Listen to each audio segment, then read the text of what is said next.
श्री हरि वसुदेव सुतम देवम कंस चाणूरमर्दनम देवकी परमानंदम कृष्णम वंदे जगद्गुरु।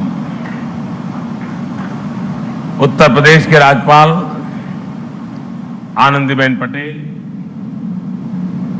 मुख्यमंत्री श्रीमान योगी आदित्यनाथ जी,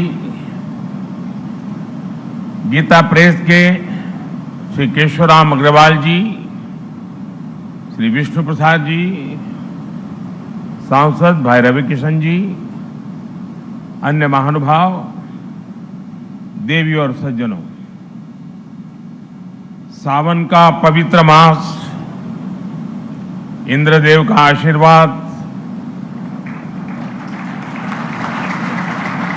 शिवावतार गुरु गोरखनाथ की तपोस्थली और अनेकानेक संतों की कर्मस्थली ये गीता प्रेस गोरखपुर।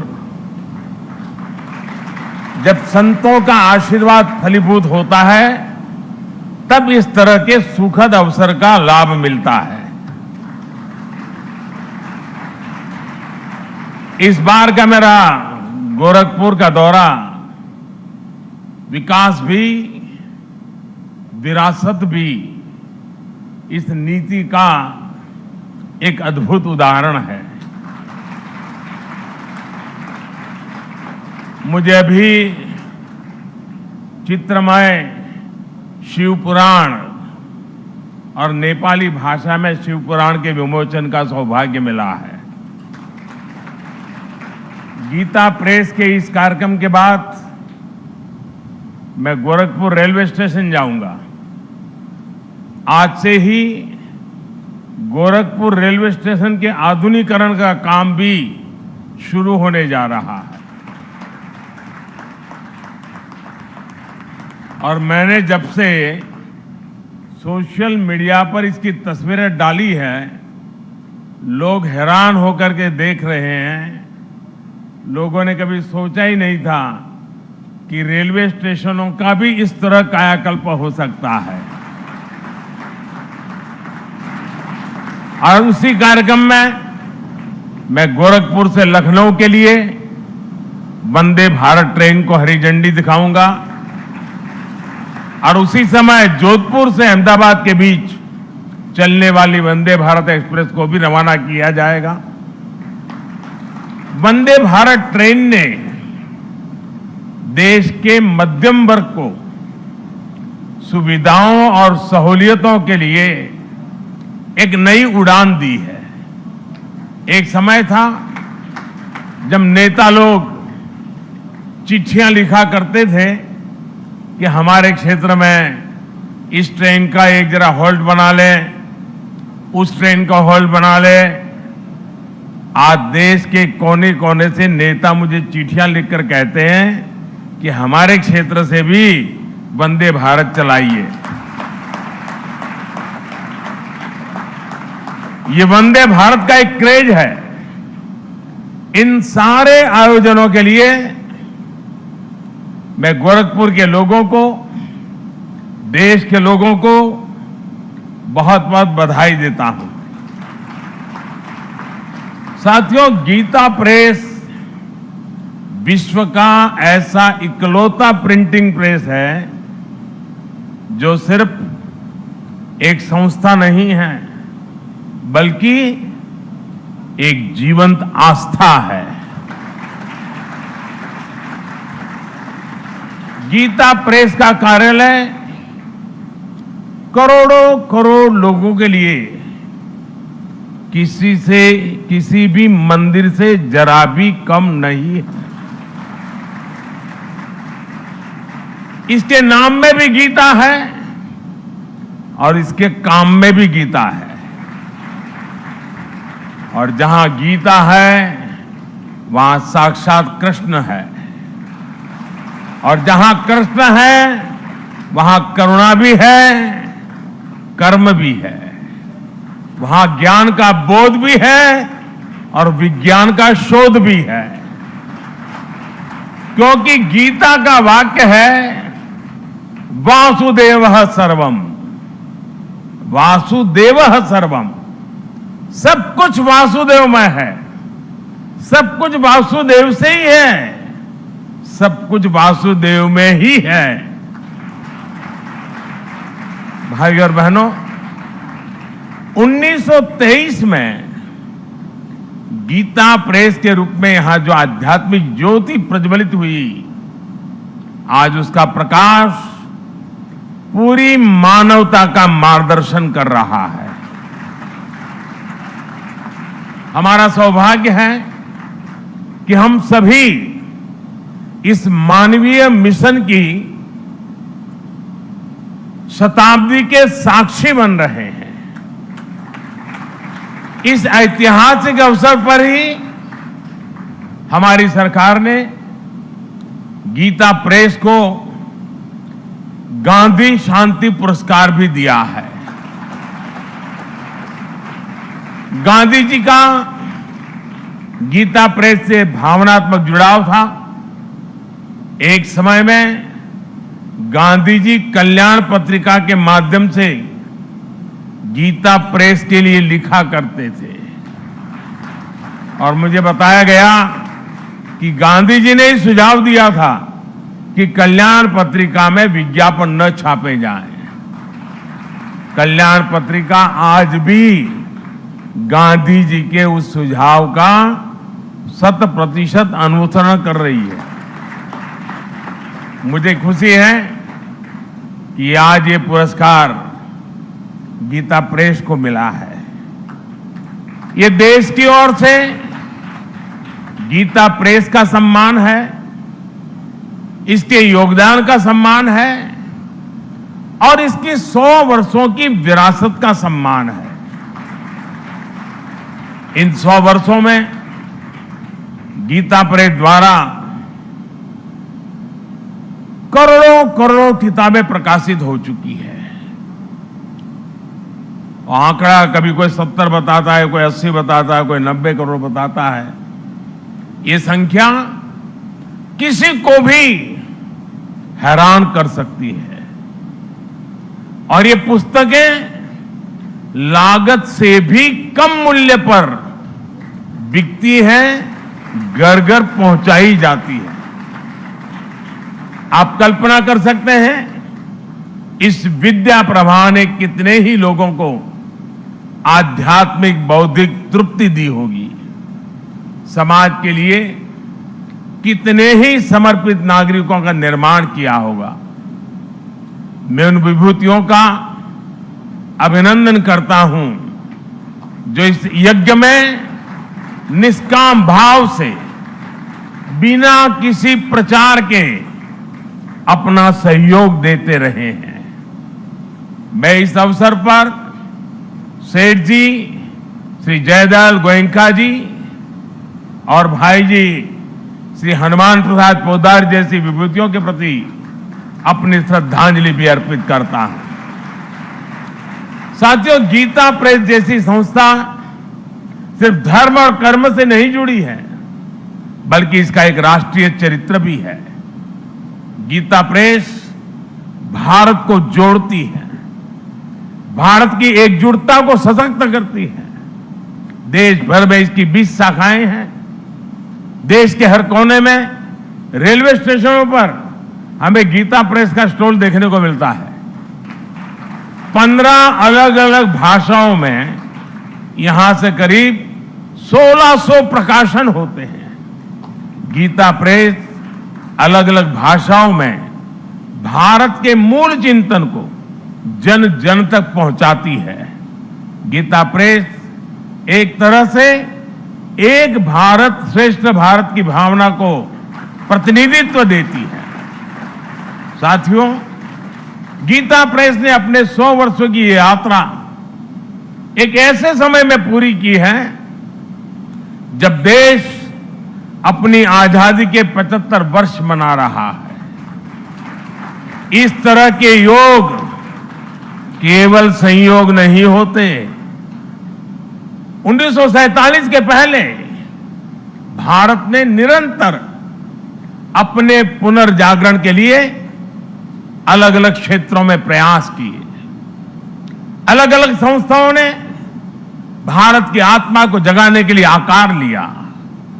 इसी का परिणाम था कि 1947 आते आते भारत मन और मानस से गुलामी की बेड़ियों को तोड़ने के लिए पूरी तरह तैयार हो गया। गीता प्रेस की स्थापना भी इसका एक बहुत बड़ा आधार बनी। 100 साल पहले का ऐसा समय जब सदियों की गुलामी ने भारत की चेतना को धूमिल कर दिया था। आप भी जानते हैं कि इससे भी सैकड़ों साल पहले विदेशी आक्रांताओं ने हमारे पुस्तकालयों को जलाया था। अंग्रेजों के दौर में गुरुकुल और गुरु परंपरा लगभग नष्ट कर दिए गए थे। ऐसे में स्वाभाविक था कि ज्ञान और विरासत लुप्त होने की कगार पर थे। हमारे पूज्य ग्रंथ गायब होने लगे थे। जो प्रिंटिंग प्रेस भारत में थे वो महंगी कीमत के कारण सामान्य मानवी की पहुंच से दूर थे। आप कल्पना करिए, गीता और रामायण के बिना हमारा समाज कैसे चला रहा होगा। जब मूल्यों और आदर्शों के स्रोत ही सूखने लगे तो समाज का प्रवाह अपने आप थमने लगता है। लेकिन साथियों, हमें एक बात और याद रखनी है। हमारे भारत की अनादि यात्रा में ऐसे कितने ही पड़ाव आए हैं जब हम और ज्यादा परिष्कृत होकर के निकले हैं। कितनी ही बार अधर्म और आतंक बलवान हुआ है। कितनी ही बार सत्य पर संकट के बादल मंडराए हैं। लेकिन तब हमें श्रीमद् भागवत गीता से ही सबसे बड़ा विश्वास मिलता है। यदा यदा ही धर्मस्य ग्लानिर्भवति भारत अभ्युत्थानम अधर्मस्य तदात्मानं सृजाम्यहम्। अर्थात जब जब धर्म की सत्ता पर, सत्य की सत्ता पर संकट आता है तब तब ईश्वर उसकी रक्षा के लिए प्रकट होते हैं। और गीता का 10वां अध्याय बताता है कि ईश्वर कितनी ही विभूतियों के रूप में सामने आ सकता है।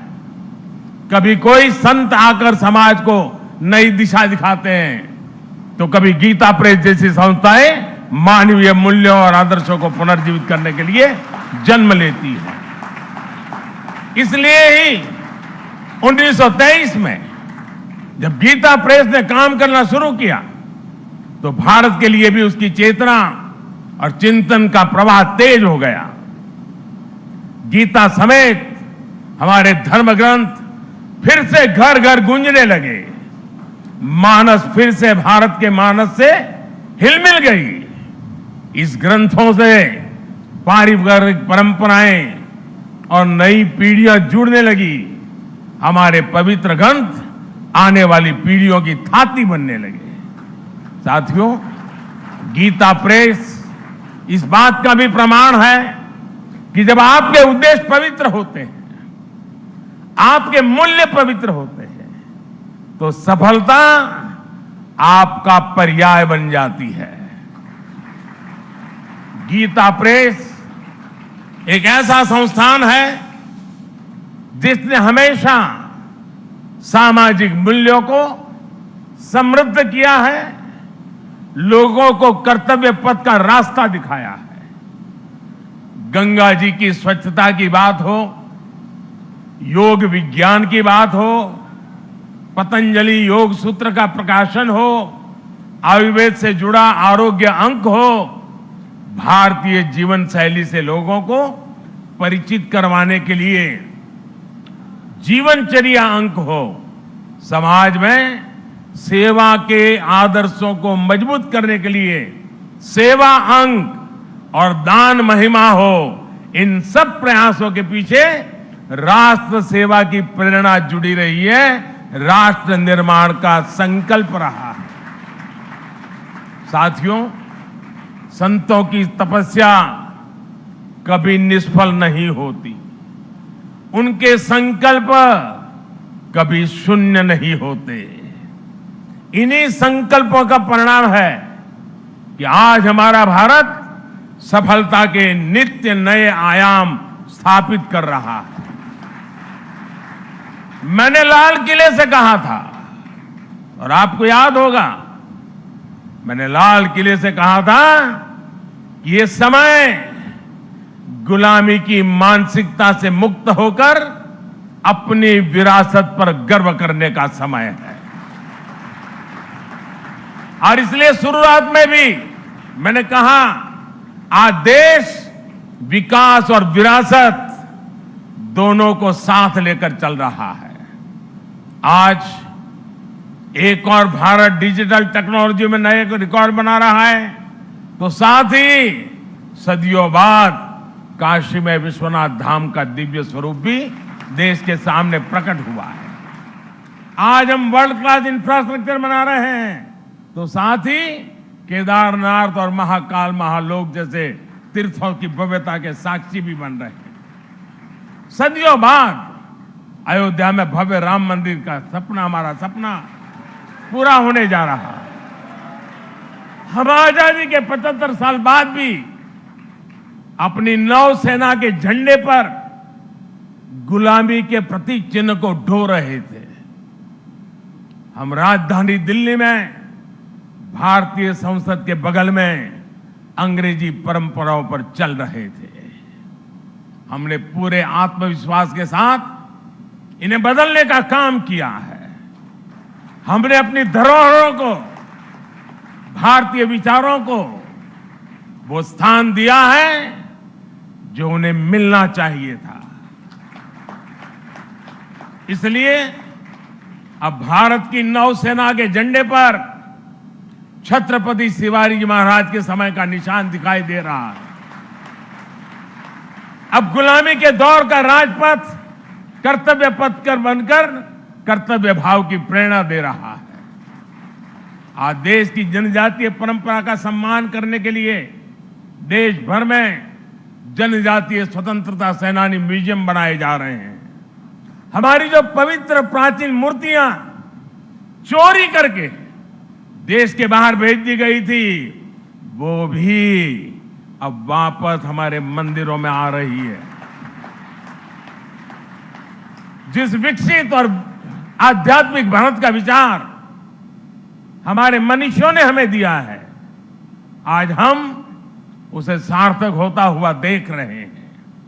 मुझे विश्वास है हमारे संतों, ऋषियों, मुनियों, उनकी आध्यात्मिक साधना भारत के सर्वांगीण विकास को ऐसे ही ऊर्जा देती रहेगी। हम एक नए भारत का निर्माण करेंगे और विश्व कल्याण की अपनी भावना को सफल बनाएंगे। इसी के साथ आप सभी का इस पवित्र अवसर पर मुझे आपके बीच आने का मौका दिया और मुझे भी इस पवित्र कार्य में कुछ पल के लिए क्यों नहीं आपके बीच बिताने का अवसर मिला। मेरे जीवन का सद्भाग्य है। आप सबका मैं फिर से एक बार हृदय से बहुत बहुत धन्यवाद करता हूं, बहुत बहुत शुभकामनाएं देता हूं।